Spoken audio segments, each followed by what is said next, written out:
कासमा के शिमला गांव में एक युवक की संदेहास्पद मौत, परिजनों ने बताया हत्या, जांच में जुटी पुलिस। औरंगाबाद में एक युवक की संदेहास्पद मौत का मामला सामने आया है। घटना कासमा थाना क्षेत्र के दुगुल पंचायत के शिमला गांव की है, जहां ग्राम पंचायत दुगुल के पंचायत समिति सदस्य शांति देवी, पति सुदामा चौधरी की 19 वर्षीय बेटा पप्पू कुमार का शव उसके घर में मृत अवस्था में पाया गया है, जिसके बाद परिजनों में कोहरा मच गया। मृतक के पिता सुदामा चौधरी ने बताया कि पप्पू टेंट हाउस का काम करता था, जो बीते रात्रि 9 बजे खाना खाकर नए वाले घर में सोने चला गया। सुबह उठने के बाद नित्य क्रिया से निवृत्त होने के बाद घर पहुंचा तो गांव में एक कार्यक्रम में कुर्सी टेबल नहीं पहुंचने पर फोन आया तो पंडाल में काम करने वाले कर्मी को पप्पू को उठाने को कहा और अपने काम में लग गया। काफ़ी देर बाद जब पंडाल के कर्मी ने बताया कि काफ़ी खटखटाने के बाद भी दरवाज़ा नहीं खुला, उसके कहने पर चिंता हुई और जब जाकर देखा तो सही में कमरे का दरवाज़ा बंद है और पुकारने के बाद भी अंदर से पप्पू ने कोई आवाज़ नहीं दी। तो सीढ़ी से चढ़कर देखा तो पप्पू खाट के नीचे मृत अवस्था में पड़ा हुआ है। घटना के बाद परिजन आक्रोशित हो गए और इसके बाद शव को बाहर निकाल शिमला मोड़ के पास सड़क पर शव को रखकर कासमा टू खिरियामा रोड जाम कर टायर जलाकर प्रदर्शन करते हुए हत्या करने वाले अपराधियों की गिरफ्तारी की मांग करने लगे। जिसकी सूचना मिलते ही कासमा थानाध्यक्ष मनीष कुमार दल बल के साथ घटनास्थल पहुंचे और लोगों को शांत कराने की कोशिश की, मगर सफल नहीं हो सके।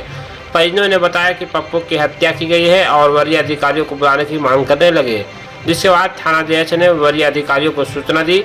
मौके पर पुलिस निरीक्षक MK चौधरी और सदर थाना के प्रशिक्षु SI दयाशंकर चौबे भी घटनास्थल पर पहुंचे और आक्रोशित लोगों को हर संभव मदद करने का भरोसा दिया, जिसके बाद भी आक्रोशित परिजन नहीं माने। SP की बुलाने की मांग करने लगे। घटना की जानकारी मिलते ही लोजपा के प्रदेश महासचिव प्रमोद कुमार सिंह पहुंचे और आक्रोशित ग्रामीणों को समझाया और DSP से फोन पर बात की तो हर संभव मदद करने का भरोसा देने पर ग्रामीण सड़क से हटे। इसके बाद पुलिस ने शव को अपने कब्जे में लेकर पोस्टमार्टम के लिए सदर अस्पताल औरंगाबाद भेज दिया है। इधर मौत के बाद घर में कोहराम मचा हुआ है, परिजनों का रो कर बुरा हाल है। गाय वगैरह आने तो खाना वाना बनते हुए मान ली 8-9 बजे दूध रोटी खाया घर पर खेला के बाद यहीं पर सुता है, जिसे घर छोड़ते ना है, गोदाम है टेंट वाला है।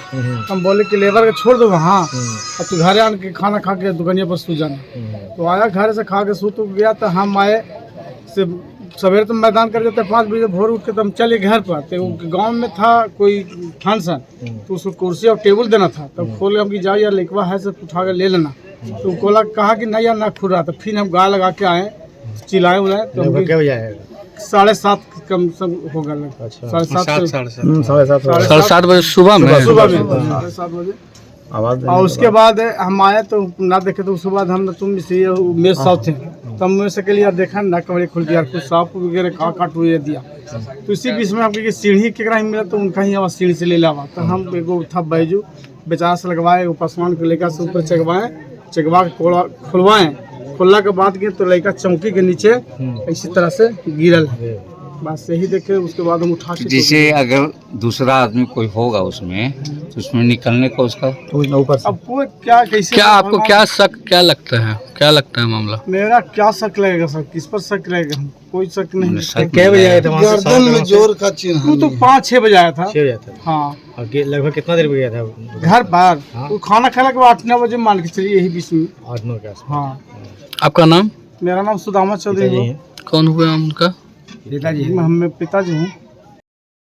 सुदामा चौधरी पंचायत समिति सदस्य हैं और उनका ये चौथा पुत्र है, पांचवा। उनसे बात हुई तो बताए कि रात को खाना खाने के बाद ये सोया है अपना कमरा में और सुबह दरवाज़ा नहीं खुला है तो ये गए हैं ऊपर सीढ़ी लगा करके और अंदर से दरवाज़ा को खोले हैं तो ये मृत है।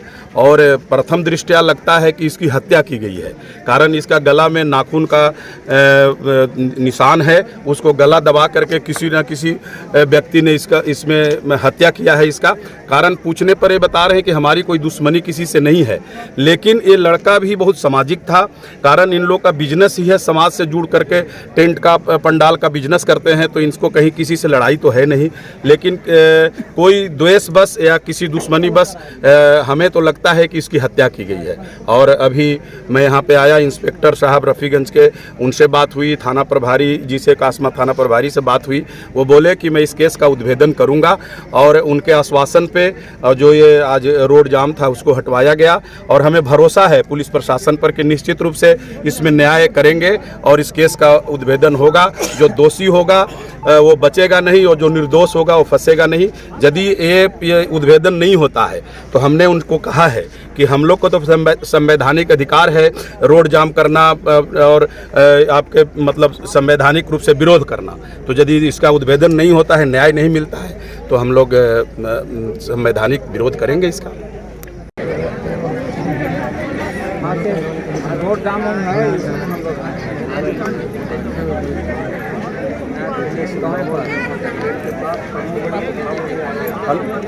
जी, हम यहाँ पर हैं अभी कासमा थाना क्षेत्र में एक हत्या हो गया है डीएसपी साहब, और पब्लिक का मांग है कि आप आए या एसपी महोदय आए तब हटेगा। हम लोग प्रयास कर रहे हैं और यहाँ का लोग नहीं, हमसे रिक्वेस्ट सुनिए ना बात इसमें।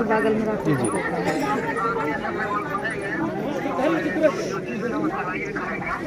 वो कहाँ पर हैं अभी आप? जी,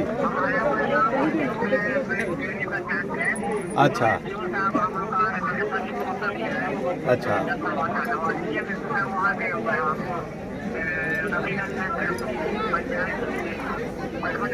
चौबड़ा हाँ, चौबड़ा और एसपी महोदय भी वही हैं।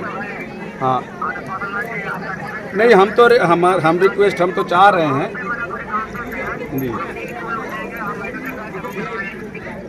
ठीक है, मतलब इनका यही कहना है कि इसका उद्भेदन होना चाहिए।